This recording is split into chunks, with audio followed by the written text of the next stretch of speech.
Group of 100 candidates 100 candidates உடைய average height வந்து கொடுத்துருக்காங்க. சரிங்களா? சராசரி உயரம் வந்து கொடுத்துருக்காங்க. அவங்களுடைய கோஎஃபிஷியன்ட் ஆஃப் வேரியேஷன் மாறுபாட்டு கெழு அப்படின்னு வந்து சொல்லுவாங்க. கோஎஃபிஷியன்ட் ஆஃப் வேரியேஷன் மாறுபாட்டு கெழு 3.2ன்னு கொடுத்துருக்காங்க. கோஎஃபிஷியன்ட் ஆஃப் வேரியேஷன் என்னன்னு பார்த்து ஞாபகம் இருக்குங்களா? So CV equal to sigma divide by சராசரி சராசரி இன்டூ 100. இப்போ சிக்மானா என்னன்னா திட்ட விலக்கம். சரியா? ஸோ சிக்மானா திட்ட விலக்கம். ஸோ திட்ட விலக்கம் டிவைட் பை சராசரி இன்டூ 100. இதுதான் வந்து பார்த்தீங்கன்னா மாறுபாட்டு கெழு. ஸோ மாறுபாட்டு கெழு வந்துட்டு எவ்வளோ கொடுத்துருக்காங்கன்னா 3.2 கொடுத்துருக்காங்க. 3.2 ஈக்குவல் டு திட்ட விலக்கம். திட்ட விலக்கம் தான் கண்டுபிடிக்க சொல்கிறாங்க. சரிங்களா? ஸோ திட்ட விலக்கம் சராசரி எவ்வளோன்னு கொடுத்துருக்காங்க 163.8 இன்டூ 100. ஸோ இப்போ 163.8 இன்டூ 3.2 டிவைட் பை 100. இது ரெண்டையும் வள்ளினை பண்ணால் நமக்கு என்ன அந்த கிடைக்கும் தான் ஆன்சர் வந்து கிடைக்கும். ஸோ 1.63 இன்டூ 3.2 அது விட்டு போகும்.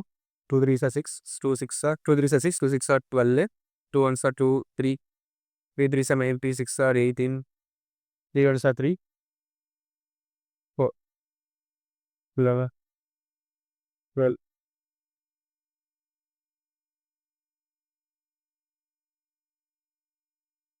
ஸோ 5.24 தான் வந்து ஆன்சர். நமக்கு 5.21 கிடைச்சிருக்கு.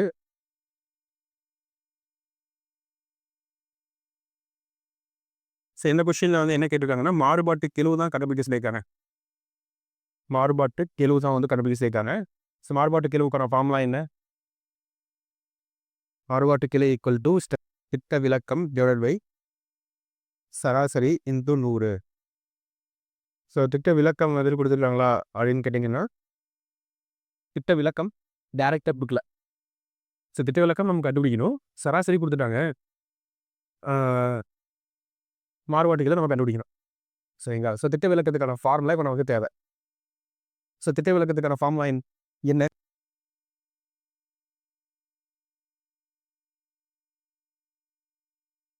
Summation x square divide by n minus summation X by n whole square. ஞாபகம் இருக்கா? Summation x square divide by n minus summation X by n whole square. இங்கே என்ன கொடுத்துட்டாங்க அப்படின்னா சமேஷன் எக்ஸ் ஸ்கொயர்னா எவ்வளோ கொடுத்தாங்க? 1530. இப்போ 1530 போட்டு நம்ம கண்டுபிடிச்சிடலாம். 1530 டிவைட் பை என்னா இந்த என் எவ்வளோ கொடுத்துருக்காங்கன்னா 10 மைனஸ் சமேஷன் எக்ஸ் பை என். அதாவது சமேஷன் எக்ஸ் பை என் அப்படிங்கிறது வந்து என்னென்னா சராசரி தான் அப்படின்னு நம்ம சொல்லுவோம்.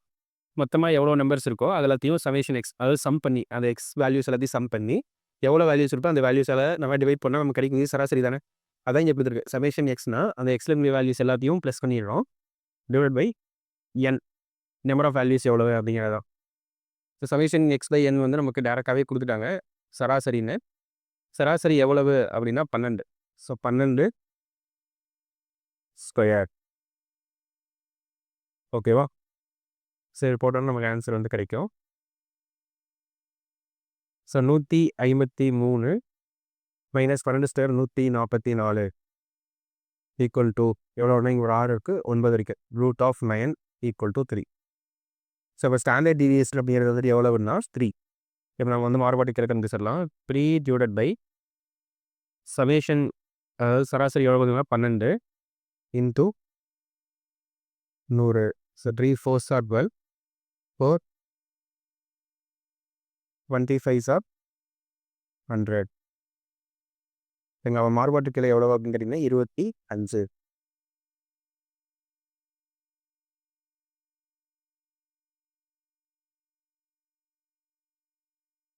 ஸோ 40 42 48 இதுக்கு திட்ட விலக்கம் கண்டுபிடிக்க போகிறோம். கண்டுபிடிச்சதுக்கு பிறகு என்ன பண்ணுறாங்கன்னா ஒவ்வொரு மதிப்பும் 3ஆல் பெருக்கப்படும் போது கிடைக்கும் புதிய புதிய மதிப்புகளுக்கான திட்ட விலக்கம் காண்க. சரியா? ஸோ ஃபஸ்ட்டு என்ன பண்ணிக்கிறேன்னா 40, 42, 48க்கு திட்ட விலக்கம் கண்டுபிடிச்சாச்சு. அதுக்கு பிறகு ஒவ்வொரு மதிப்பும் வந்து பார்த்தீங்கன்னா 3ஆல பெருக்கப்படுதாம். ஸோ பெருக்குனதுக்கு பிறகு திட்ட விலக்கம் என்ன அப்படிங்கிறத கேட்குறாங்க. சரியா? 40, 42, 48 3யும் 3ஆல பெருக்கணும். பெருக்கிறதுக்கு பிறகு திட்ட விலக்கம் என்ன வரும்? சரியா? ஸோ அதுதான் வந்துட்டு இங்கே கொஸ்டினா வந்து கேட்டிருக்காங்க. நம்ம வந்து என்ன பண்ணலாம்னா, இது 40, 42, 48 திட்ட விலக்கம் கண்டுபிடிச்சிடலாம். ஸோ அதுக்கு பிறகு இதில் விக்கிற ப்ராப்பர்ட்டீஸ் வந்து என்ன அப்படிங்கிறத நம்ம வந்து பார்க்கலாம். ஸோ அதனால தான் வந்து ஈஸியாக இருக்கும். அந்த கொஸ்டின் பார்க்கறதுக்கு முன்னாடி இந்த கொஸ்டின் வந்து பார்த்துடலாம். 10 புள்ளி விவரங்களுடைய திட்ட விலக்கம் எவ்வளோன்னு கொடுத்துட்டாங்கன்னா, நம்ம முன்னாடி வந்து அங்கே டேட்டா கொடுத்துருந்தாங்க. இங்கே என்ன பண்ணிட்டாங்கன்னா, திட்ட விலக்கமே கொடுத்தாங்க. 4/2ன்னு. இந்த மதிப்புகள் அந்த 10 புள்ளி விவரம் இருக்குல்ல, அந்த 10 புள்ளி விவரத்த 3ஆல நம்ம பெருக்கணும் அப்படின்னா, புதிய திட்ட விலக்கம் என்னன்னு கேட்குறாங்க. ஸோ புதிய திட்ட விலக்கம் எப்படி இருக்கும்னா, அந்த திட்ட விலக்கத்த 3ஆல மல்டிப்ளை பண்ணிடணும் அவ்வளோதான். ஸோ 4√2 இன்டூ 3 அப்படின்னு போட்டோம்னா, புதிய திட்ட விலக்கம் கிடைச்சிடும். 12√2 அவ்வளோதான். சரியா? இதே போல இங்கே இருக்கும் பாருங்க. The standard deviation of 10 values. அதாவது 10 மதிப்புகளுக்கு திட்ட விலக்கம் 3ன்னு கொடுத்துட்டாங்க. ஒவ்வொரு மதிப்புடனும் 4ஐ கூட்ட கிடைக்கும் புதிய திட்ட விலக்கம். ஸோ 3ங்கிறது பழைய திட்ட விலக்கம் தான். 3 + 4 போட்டு 7 வருமா அப்படின்னு கேட்டிங்கன்னா, இல்ல. ஸோ அந்த மாதிரி வராது. ஸோ நம்ம இன்க்ரீஸ் பண்ணுறோம், அதாவது ப்ளஸ் பண்ணுறோம், மைனஸ் பண்ணுறோம் அப்படிங்கும்போதெல்லாம் வந்துட்டு பார்த்தீங்கன்னா வந்துட்டு என்ன ஆகும்னா, எதுவும் சேஞ்சஸ் ஆகாது. திட்ட விலக்கம் எப்படி இருக்கோ, அதே போல தான் இருக்கும். அதே வந்து மல்டிப்ளிகேஷன் பண்ணுறோம், டிவிஷன் பண்ணுறோம் அப்படின்னா, திட்ட விலக்கம் என்ன ஆகும்னா மல்டிப்ளை ஆகும் அல்லது டிவைட் ஆகும். சரியா? ஸோ திட்ட விலக்கத்தை பொறுத்தளவுக்கு அடிஷன்னாலேயோ, சப்ட்ராக்ஷனாலேயோ எந்த ஒரு பாதிப்பும் அடையாது. ஆனா மல்டிப்ளிகேஷன் பண்ணுறதுனாலயோ அல்லது டிவிஷன் பண்ணுறதுனாலயோ பாதிப்படையும். அப்போ திட்ட விலக்கத்தையும் நம்ம மல்டிப்ளையோ அல்லது டிவிஷனோ பண்ணிக்கணும். சரிங்களா? அப்போ ஏன் இங்கே 9 ஆன்சரா இருக்குது அப்படின்னு கேட்டிங்கன்னா, இங்கே திட்ட விலக்கத்தை கேட்கல. அவங்க வந்து என்ன கேட்டிருக்காங்கன்னா, இந்த புது வேல்யூஸ் வந்திருக்கா எதுக்கான வேரியன்ஸ் கேட்டிருக்காங்க. ஸோ வேரியன்ஸ் அப்படின்னா வந்து என்னன்னா, விலக்க வர்க்க சராசரி அப்படிங்கிறது தான் வேரியன்ஸ். வேரியன்ஸ் விலக்க வர்க்க சராசரி அப்படின்னா என்னன்னா, திட்ட விலக்கம் ஹோல் ஸ்கொயர். திட்ட விலக்கத்துக்கு ஸ்கொயர் எடுத்துடணும். சரி திட்ட விலக்கம் வந்துட்டு என்னது 3ஆ? ஸோ அதில் 4 இன்க்ரீஸ் பண்ணாலும் சரி, 3 குறைச்சாலும் சரி, எப்படி தான் இருக்கும்னா அது 3ஆவே தான் இருக்கும் திட்ட விலக்கத்தை பொறுத்த அளவுக்கு. அதில் எந்த ஒரு பாதிப்பும் அடையாது. ஸோ திட்ட விலக்கம் 3ங்கும்போது திட்ட விலக்கத்துக்கான ஸ்கொயர் வந்து என்னவா இருக்கும்னா 9ஆக இருக்கும். ஸோ அதான் வந்துட்டு ஆன்சர். சரி. ஸோ இதில் வந்து என்ன கொடுத்துருக்காங்கன்னா, ஒரு புள்ளி விவரத்தின் திட்ட விலக்கம். ஸோ திட்ட விலக்கம் எவ்வளோன்னு கொடுத்துருக்காங்கன்னா 1.6ன்னு கொடுத்துட்டாங்க. இதனுடைய விலக்க வர்க்க சராசரி அப்படிங்கிறது கேட்டிருக்காங்க. அதாவது வேரியன்ஸ் கேட்டிருக்காங்க. ஸோ வேரியன்ஸ்க்கான ஃபார்முலா என்ன? திட்ட விலக்கம் ஸ்கொயர். ஸோ 16 1.6க்கு ஸ்கொயர் எடுத்தோம்னா 14 ஸ்கொயர் எடுத்தா 256. ஸோ பாயிண்ட் இருக்கனால 2.56ங்கிறது தான் விலக்க வர்க்க சராசரி. ஸோ இதில் வந்து பார்த்தீங்கன்னா, கோஎஃபிஷியன்ட் ஆஃப் வேரியேஷன் கொடுத்துருக்காங்க. அதாவது மாறுபாட்டு கெழு 18ன்னு கொடுத்துட்டாங்க.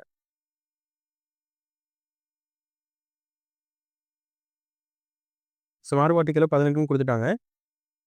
திட்ட விலக்கம் 3.42ன்னு கொடுத்துட்டாங்க. சராசரி தான் கேட்குறாங்க. சரிங்களா? So 3, 4, 2 divided by 18 equal to சராசரி. ஸோ சராசரி இந்த பக்கம் போயிருது. 18 கீழே வந்துடுது. சரியா? ஸோ 18 ஸ்கொயர் வந்துட்டு எவ்வளோ வரும்னா 324 வந்து வரும். ஸோ அப்போ 18 இன்ட்டு 18 கிடையாது. 18 இன்ட்டு 19 இன்னொரு 18 சேர்க்கும்போது எவ்வளோ வருதுன்னா 342. ஸோ அப்போ 18, 19 வந்து என்ன வரும்னா 342. ஸோ 19 தான் வந்துட்டு ஆன்சர். ஸோ இது வந்து பார்த்தீங்கன்னா, இது இப்படியே எடுத்துக்கலாம். 16900 டிவைட் பை 9 இருக்கா? ஸோ அதே போல் இதையும் வந்து பார்த்தீங்கன்னா 5668 இன்ட்டு 3 டிவைட் பை 9ன்னு போட்டுக்கலாம். ஸோ ரெண்டையும் மல்டிப்ளை பண்ணிடலாம். ஏன்னா அப்போனா தான் நம்ம ரூட் எடுக்கிறது கொஞ்சம் ஈஸியாக இருக்கும். இல்லைனா கஷ்டமாக இருக்கும். ஸோ 5668 இன்ட்டு 3னா 8 3s are 24 remainder 2 3 6 are 18 18 to 20 remainder 2 6 3s are 18 18 + 2 20 remainder 2 இருக்கும். 5 3s are 15 15 + 2 17. ஸோ அப்போ 17004 மைனஸ் 16900 டிவைட் பை 9. ஸோ இதான் நம்ம மைனஸ் பண்ணணும். 4 0 10ல் 9 போச்சுன்னா ஸோ இங்கே 104 தான் இருக்கும். சரிங்களா? 1/3 √1/4. சரியா? ஸோ அப்போ இந்த பழைய டேட்டாக்கு ஸ்டாண்டர்ட் டிவியேஷன் என்னன்னா √104 டிவைடட் பை 3 தான் வந்துட்டு பழைய டேட்டாக்கான ஸ்டாண்டர்ட் டிவியேஷன். ஸோ இந்த டேட்டாஸ் எல்லாத்தையும் 3ஆல மல்டிப்ளை பண்ணி இப்போ இதுவே வந்து பார்த்தீங்கன்னா 40, 42, 48 இதுக்கே 1600 இந்த மாதிரி பெரிய பெரிய டேட்டா வந்திருக்கு. இது நான் இன்னும் 3ஆல மல்டிப்ளை பண்ணி இதுக்கு ஸ்கொயர் எடுத்து அதை ஆட் பண்ணி போட்டோம்னா இன்னும் நிறையாவே தப்பு வர்றதுக்கு சான்ஸ் இருக்குது. கொஞ்சம் கஷ்டமாகவும் மாறிடும். அதனால் என்ன பண்ணியிருக்கோம், நம்ம பழைய டேட்டா இருக்குல்ல, பழைய டேட்டாவுக்கே வச்சு நம்ம என்ன பண்ணியாச்சுன்னா ஸ்டாண்டர்ட் டிவியேஷன் திட்ட விலக்கம் கண்டுபிடிச்சாச்சு. அந்த திட்ட விலக்கத்தை நான் அந்த டேட்டாவை 3ஆல மல்டிப்ளை பண்ணுறேன் அப்படின்னா திட்ட விலக்கம் என்னால் மல்டிப்ளை ஆயிரும், 3ஆல மல்டிப்ளை ஆயிரும். சரியா? ஸோ 3 கேன்சல் ஆயிடுச்சுன்னா ஆன்சர் 104. சரிங்களா? இந்த மாதிரி தான் ஈஸியாக இந்த சம்மை போடலாம். ஸோ ஸ்டாண்டர்ட் டிவியேஷனாக ஃபஸ்ட்டு 7 நேச்சுரல் நம்பர்ஸ். ஸோ இதுக்கு நம்ம முன்னாடி ஃபஸ்ட் எடுத்து ஃபார்முலாஸ் காட்டினேன். இந்த மாதிரி இயல் எண்களுக்கான ஸ்டாண்டர்ட் டிவியேஷன் கண்டுபிடிக்கிறதுக்கான ஃபார்முலா என்ன அப்படின்னா √(n²-1) டிவைடட் பை 12. இங்கே இயல் எண்கள் தானே. சப்போ 7 ஸ்கொயர் 7 ஸ்கொயர்னா 49 - 1 divided by 2 equal to 48 divided by 12 equal to 4 √4. Answer வந்துட்டு 2. ஸோ இந்த மாதிரி எந்த இயல் எண்கள் கொடுத்தாலும் நம்ம ஃபார்முலா யூஸ் பண்ண வேண்டியது n² - 1 டிவைடட் பை 12. சரிங்களா? மோஸ்ட்லி இது மட்டும் தான் கேட்பாங்க. நான் 4 ஃபார்முலா சொல்லியிருப்பேன். 4 ஃபார்முலா இந்த ஃபார்முலா மட்டும் தான் அதிகமாக நமக்கு ரிப்பீட் ஆயிருக்கும்.